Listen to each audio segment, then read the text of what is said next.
Welcome to the Control the Room podcast, a series devoted to the exploration of meeting culture and uncovering cures to the common meeting.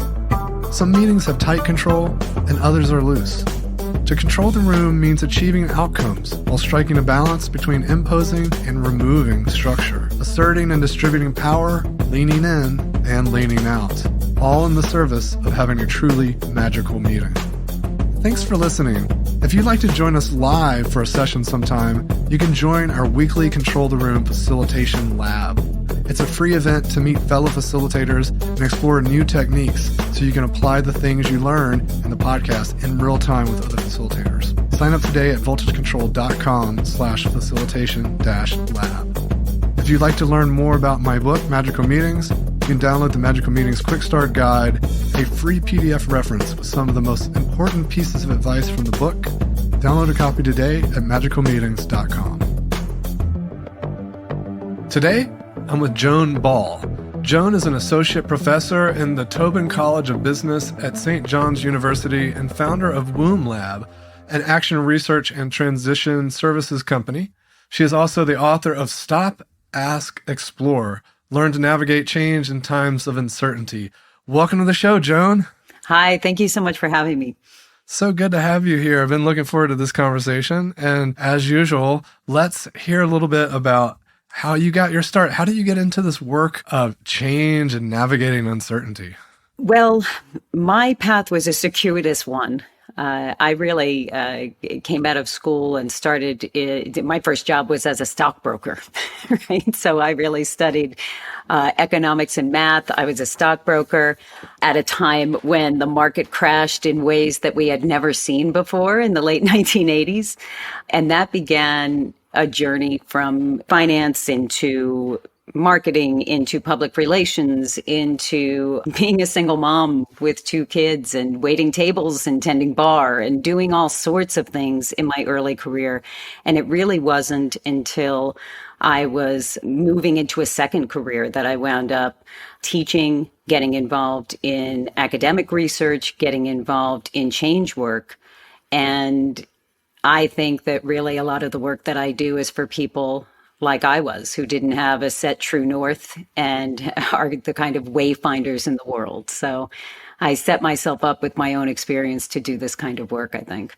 Yeah, it's fascinating. I think economics is an interesting field, especially the folks that lean into almost the anthropology kind of lens of economics, right? Like what are the moving pieces and the driving dynamics behind stuff, and maybe the research side of things. Always been a fan of Michael Lewis and just the curiosity that's born out of that field of study. Well, I think at the time, if I'm to be honest, and I think that I have this conversation with my students all the time, I really had no idea what I was curious about. I had no idea what I was even interested in. I'm a first-generation college student. My father was a New York City fireman. My mother was a homemaker until my father got injured and she needed to go to school, and she went to community college to become a nurse. There were 5 kids in the family. So for us, it was really a matter of necessity and this idea, that old school notion of an American dream, that if you got that college degree, that piece of paper was going to be some kind of Willy Wonka golden ticket to a certain kind of future. And so I don't think I thought a lot about learning. I don't think I thought a lot about what I wanted to study. I think I thought a lot about this future that would exist on the other side of a college degree that I had very, very little sense of. And when I first started studying, I actually started studying to be an engineer. That was my real interest. I wanted to be a mechanical and electrical engineer. And I started the first school I went to was to the Air Force Academy, not because I wanted to be in the Air Force, but because it was free and I did not have funds to go to college, right? So there were so many of my decisions that were made along the way that were made for practical reasons that had to do with money, that had to do with moving up the social and the socioeconomic ladder, that it wasn't really until much later in my career that I started to even think about things like, what did I really care about? What did I want to study? And I don't think I'm alone in that, especially when I talk to a lot of my students who are first-generation college students. Certainly when practical matters come into play, it's those can be forcing functions, as far as what decisions can be made. And I think that gets into some deeper questions around access, when we look at facilitation and how we support people. This came up a lot at the beginning of the pandemic. The people were calling it the digital divide. Without a doubt. And, the work that I do and where I've come, you and I have discussed this before, that I really began trying to understand stuckness. I wanted to know why people get stuck. And I started looking at that more than a decade ago, way before pandemic, way before so many of the other catalyzing events that have made a lot of us be thinking about uncertain transitions. But I noticed this kind of stuckness among my students, early career leaders, leaders in transition at mid-career. And I wanted to understand more about it, not just take for granted that change is scary. People don't like change. People don't like transition, so they often get stuck. I think we accept some of these things more than we should without at least interrogating them. And when I looked at stuckness, what it really pointed to for me was resources and resourcefulness. Those two things really came up over and over again. People had barriers to progress because they lacked the resources that they need. And that is not just economic resources. We're talking about emotional resources, social resources, material resources, and physical resources. And then even among the people who had resources, this lack of resourcefulness, this having a catalyzing event and perhaps having an emotional response to it that led to fear or uncertainty or not knowing what to do next. And in that condition, many people wind up getting frozen or overly certain or move themselves forward too quickly. We loved that notion of the pivot, right? We should pivot, fail forward, which is wonderful if you're highly, highly resourced. But if you have resource issues, failing forward and pivoting forward is a different circumstance. It's a different game. And so the more that I looked at people outside of the ideal, right? This ideal that we should fail forward, this ideal that we should pivot forward, I became and remained fascinated with the notion of in that moment, when we have some kind of a catalyzing disruption or interruption, how do we get our bearings? How do we understand who we are in that? And then how do we determine how we want to move forward? What are the actual steps that we take? What are the approaches that we use? What are the resources that we draw upon? And how do we make sense of it? Years ago, someone told me this analogy of the Walking Dead, like so many companies are just kind of just like still there and still they have enough resources to continue moving and existing, but they're not adapting and changing. And it could be equated to laziness, but it's also like a signal or an artifact of them being adapted to a certain way of doing things or certain conditions. And they continue to do those things and they get used to doing them and it's part of their identity. And it's all fun. It's maybe not like the pinnacle offering, the darling, what have you. But over time, their influence starts to wane, their ability, their resources start to wane. And then they get to a point where they're really, really stuck because then they actually don't have the resources to make the change. So I guess I'm really curious in your work, have you found any good ways for people to notice these things a little earlier versus, being the maybe the frog in the boiling water that's like slowly coming to a boil? I think that we really are underestimating broadly in companies, among individuals, communities, politics, etc. We are underestimating how frequently the right answer to the questions that we're posing is, I don't know. We are in this extremely dynamic environment. We're having social changes. We're having cultural changes. We're having changes in the way that business gets done. We've got multiple generations in the workforce. We talk about all these things all the time. We very much recognize that we are in uncharted territory. And yet, we speak infrequently about how does one navigate in uncharted territory.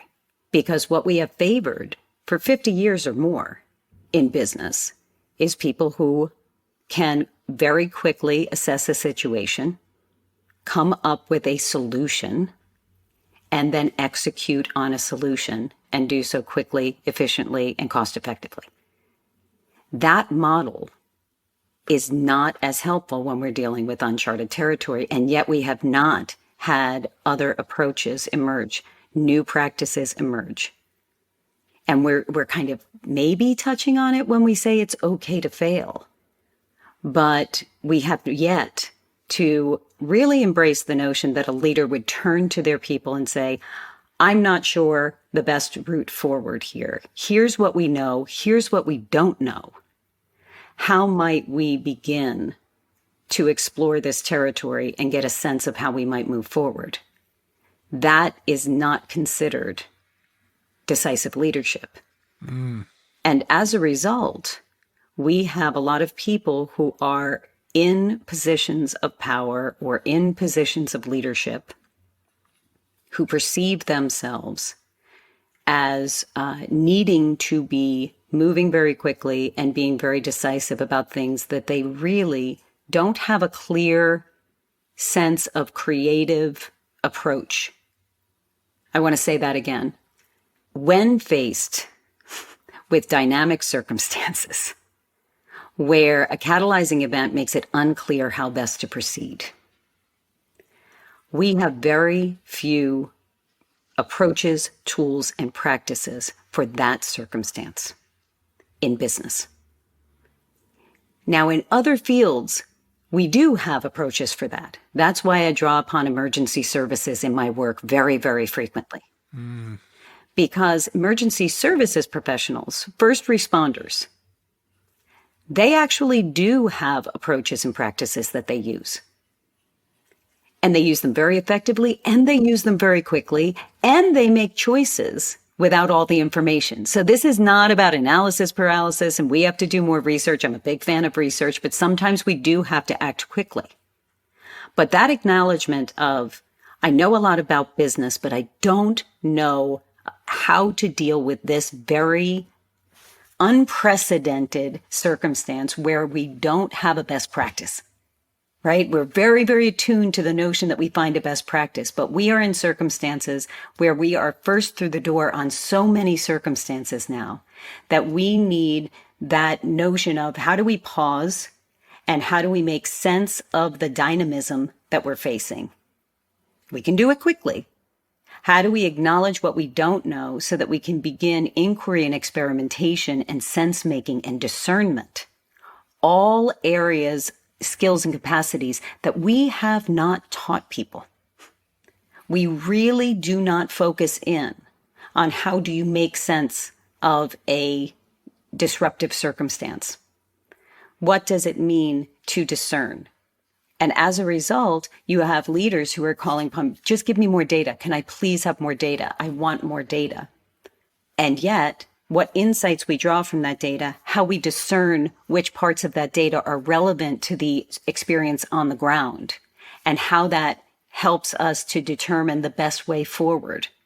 All the data in the world does not facilitate that part of the kind of leadership we need right now. And we're seeing that happen in our political landscape right now. We're seeing that happen in our business landscape right now. We're seeing it on our small teams. We're seeing it in large organizations. We're seeing it even in our families and in our homes. Because we are dealing with, it's not just COVID that is creating an environment right now where we have a lot of uncertainty. We've got multiple variables coming from multiple different directions. And we will spend the better part of the rest of the 21st century in a sense-making, inquiry, experimentation kind of approach to just determine how does one live in a world where borders are no longer what they were for human history, where culture is no longer what it was for human history, where it's unclear, where does being a human end and being an adapted human begin when we're starting to think about using technology to enhance human thinking? These are huge existential questions that we're trying to apply on a day-to-day basis to business. And we're not pausing long enough to say, we've created a level of complexity that we now have to make a different kind of sense of.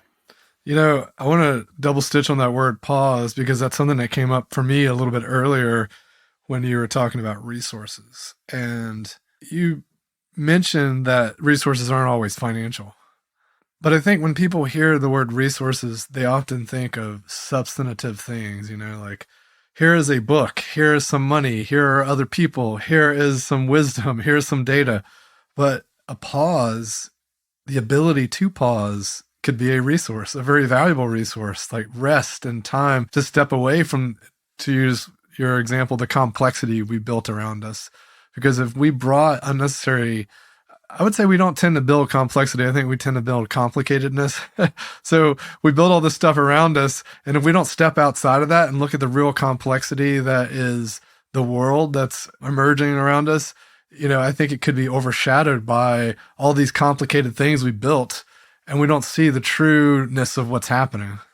Well, and what's interesting about that is that even when we do choose to pause, my research and my practice show that we fill our pause time with activity. So we don't just pause, we pause and go to a retreat, or we pause and go to some sort of another kind of event where we're now going to be highly scheduled and wake up in the morning and do yoga or meditation. And then at lunch, we're going to have a lecture about how we should pursue our well-being. And then we're going to, so we are so highly scheduled in our work and in our pause that having time to actually do nothing, not only to rejuvenate our physical resources, but also to allow our minds the time to really make sense of this variety of inputs that it is being attuned to, is something that we rarely, if ever, do. And I'll give you an example of this. My work, the way that I do my research, it's something called action research. And so participatory action research means that rather than me using surveys or rather than me doing experiments, let's say, I engage with people directly. And I learn about stuckness by helping them get unstuck. I learn about transitions by helping people through transitions. And so we engage together in this behavior. They know that they are part of research, and we really co-create the kind of solutions they need. And as those solutions emerge, I learn a ton about what people need, what exists, what doesn't exist, etc. And this particular point that we're talking about, this pause, this ability to actually stop and have unstructured time to be able to consider, was something that came up over and over again.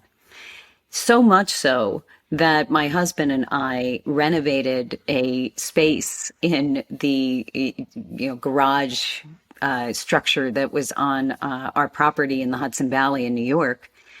And I have spent for the past 3 to 4 years inviting individual people to come for an individual unstructured retreat in this space. They arrive on the day that they arrive, and I spend 3 hours with them just so that they can settle themselves into the space. And then I do not see or speak to them for 3 or 5 days, depending upon which they choose. I don't feed them. There are no appointments. There is nothing. There is this time where they can make their choices about how they do it so that the rhythm of their days can be their own. And then at the end of the time, we spend another 3 hours together to make sense of the experience and kind of transition them back out into their time. It has been remarkable. These are leaders in companies, leaders in academic world. These are community leaders, et cetera, who come for this experience. And almost every single one of them tells me that it is the first unstructured time that they have had either ever in their adult life or for many, many years. And that just having that kind of time where they have nothing scheduled in the calendar and now have to suss out how to use the time, it is a combination of liberating and absolutely frightening to them. And what it generates is remarkable, very different for different people, but it can be very, very remarkable for people to make this kind of time to be quiet alone with themselves. I have a little hack for that for folks that maybe can't get away for a full week or can't afford to be a part of a program. Get in a car or go head out on the subway with no destination in mind. It's almost like reading a choose your own adventure book. And it can be quite interesting. I found myself sometimes driving in circles and going like, what am I doing?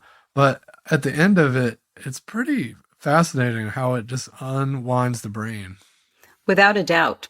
And it's interesting that you bring up cost because going back to the beginning of the conversation, I very much made a decision in this work that it would not only be for wealthy people, because I do think that very often what happens is that any kinds of interventions that we have of these sorts of helping people to, stop, ask, explore, to pause, to open up periods of time for inquiry and to do experimentation and explore through experimentation, that it is viewed then as being a privilege, right? There are a privileged few who have the time, the energy, or the money to be able to carve out that space.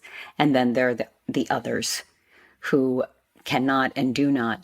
And I very purposely work with people of all levels of resource when it comes to monetary resource. Indeed, those retreats are, there's a cost associated, or pay what you can. And I have done it. It's really, really interesting how the variety of people who go from paying the full freight for it to people who have left me $100 gift card to the local coffee shop and everything in between. And some people who have not paid and who come, and I have some returning guests who have come more than once who I do not charge because they're doing really important work in the world. And I feel like it's important for them to have that space.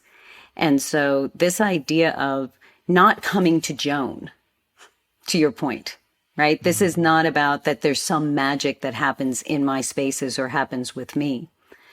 But how do we use the hacks like you've described, or say, actually 2 days is important. It does take time to unwind. Yeah. So how might I design time to do that is within my means?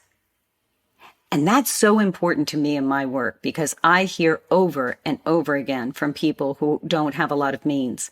Well, I would do X if I had the means, but I don't have the means, and so I don't. And when we sit down and we begin to make sense of things, everyone can carve out more time than they do. Now, some people can carve out more time than others, of course. Those disparities will always exist. But people who have very, very little means, carving out time to make sense of things. And I would contend that the less means you have, the more important it is to carve out time to understand how to make sense of the circumstances you're in, because every decision actually is more important in terms of how you use those limited resources. Yes, 100%. And you can almost think about when it becomes more important like that, then you would essentially start to subdivide or atomize the time, right? So we if some people have more time and they're thinking about, I'm going to spend a week, they're thinking in larger time buckets. Well, if I need to laser in on how I'm spending, minutes or hours of the day, then, maybe I'm just carving out minutes or hours of the day to take a moment to step out of the frenzy, which is funny because at the end of the day, whether it's a week long or 30 minutes long, you still had to schedule that time to be unscheduled, which is a little ironic. It's completely ironic, but also really, really important, right? So it's both and there. There's a paradox there without a doubt. What I find with people is as they begin to prioritize it, it becomes easier and easier to schedule that time. And not only does it become easier, the more time you spend reflecting in whatever way, right? And again, it's not my way of reflecting. It's finding one's own set of practices for reflecting and really pulling together the toolbox of moving. In my work, I call it moving from exploration into execution and back into exploration. That there are these times that we really do need to open up that exploratory space for inquiry. That pressing forward and executing has a point of diminishing return because we're really not clear on which direction that we want to be going. That's absolutely right. And that reminds me of folks in the innovation space talking about companies exploring versus exploiting. And it's similar to where I was getting at with the frog in the boiling water, right? Because if they're stuck in that exploitation mode, it slowly, like, without them realizing it, becomes less and less effective. The thing they're exploiting is no longer relevant. And I think there's some interesting research out there around experimentation and exploration. And saw this study that talked about what they called hot streaks. So when you see people that have these hot streaks in their career, that was I was going to say premeditated, but basically before I don't know how much they premeditated it, I don't know if it was intentional, but before the hot streak, there was always a zone of deep exploration and experimentation. And so I love that you're saying that, hey, we can't just stay in one mode. We have to be able to toggle between the modes because otherwise we won't know what's coming, right? And it's similar to, some advice I got when I was first starting a consultancy was that it's a very common trap where when times get busy, you kind of let off the gas pedal on the sales. But then when times get slow, now you've been off the gas pedal for a while and you have to rebuild that whole pipeline, which can take a while. So then you've got this giant gap. And so it's very similar advice, right? Like we got to govern that. We got to keep a little bit on that gas pedal to keep it alive. So we should still be out there exploring, experimenting, finding out where the leads are. If it is sales or whatever discipline we're applying it to, we have to be kind of tilling that soil and seeing what's out there and increasing our understanding. Well, and I'd just like to add to that. It is helpful to do that. My interest in my work is, and how do we do that? I think we have really created a huge machine of people doing research and then sharing insights into what people should do. And we should have a growth mindset, and we should be vulnerable, and we should and we should experiment, and we should. And many people who show up for some of those individual retreats will show up with 10, 12 books in a canvas bag that are all the books that they're reading right now of all the things that they should be doing. My interest is, how do we then learn from those insights and develop our own bespoke practices utilizing what we're learning? That is a whole different part of the process. So I would hate for someone who's listening to this to come away thinking, oh, I have to get better at learning to toggle between execution and exploration, without pointing to the notion of that being a capacity that one can build. And so how does one approach building that capacity? And it leads to a whole new inquiry of, am I in execution or exploration right now? Why? Did I make that choice, or is that just momentum, existing momentum? If it's existing momentum, is that helpful momentum that I should continue and pour fuel on? Or is that momentum moving me in a direction that I might not want to be in? How would I know? What are my practices for discerning which it is? Have I done those practices for discerning which it is recently? Right? And you begin to see that there's this whole set of questioning of, am I on the right path? Am I operating in a way that is helpful in this moment? Now, if we go back to emergency services people, they do that rather naturally, right? The firefighters roll up onto the scene. They don't just roll the hose off the back of the truck and run in the front door.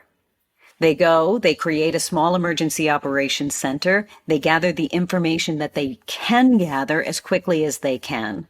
They develop a preliminary approach because they know fire, but they also know they don't know this fire. So there's this combination of confidence in experience and capacity and capability and humility of the recognition that this particular situation has its own set of circumstances. Maybe there are people in the building, maybe there aren't. Maybe this is a highly flammable building, maybe it is not, etc. Now they go in, and when they do their first pass, they are bringing that confidence and humility mix into that first pass. And if they are doing their job well, they are also watching for where their first instinct might be flawed or dangerous or operating on less information than they need, or maybe new information changes the approach they think they need to take. And now they are very, very comfortable with changing direction because they are very much in the circumstance as it stands. That is harder to do in organizations. We have not structured our organizations to do that. Some innovation centers, perhaps. But more and more, we need to be moving into not just having that as an approach to business, but recognizing that that has a human toll. There is a real human toll to placing people in circumstances where they're in perpetual uncertainty. And people really crave having some solid ground under their feet. And as a result, hanging in that liminal space, hanging in that space of saying, catalyzing event, I'm uncertain about how to proceed. Can we open up some space between knowing what to do and some future action we will take, and opening up this transitional learning space where we're acting? We're not sitting on our hands. We're not in analysis paralysis. We are taking actions, very concerted actions, but the purpose of those actions is not to solve the problem. It's to learn. It is really giving ourselves a learning component of sussing out and discovering the best route forward. You know, it strikes me hearing that there's kind of two things at play. There's the, to use your word, the catalyzing events, and how do we even respond to them? And is the organization kind of well equipped to handle them? And is the individual equipped to handle them, right? Are they willing to say, I don't know, and like have a discussion about this? But there's also this, I would say, probably bigger issue, because we're not confronted with catalyzing moments every day, but we are confronted by this momentum you speak of. We are on that hamster wheel every day. And are we taking the time to say, is this the wheel I should be on? Does it make sense to continue doing this thing? And it can be difficult to make that decision sometimes. I say often we all can struggle with the why we're even pursuing a task. It could be that this is culturally something that, it's been customary. We had this meeting every Wednesday, and so this is why we do it. Or whatever other tasks or other things. And they tend to build up, these actions and things that we do. And so to come back to your earlier point about just the scheduled nature of everything we do.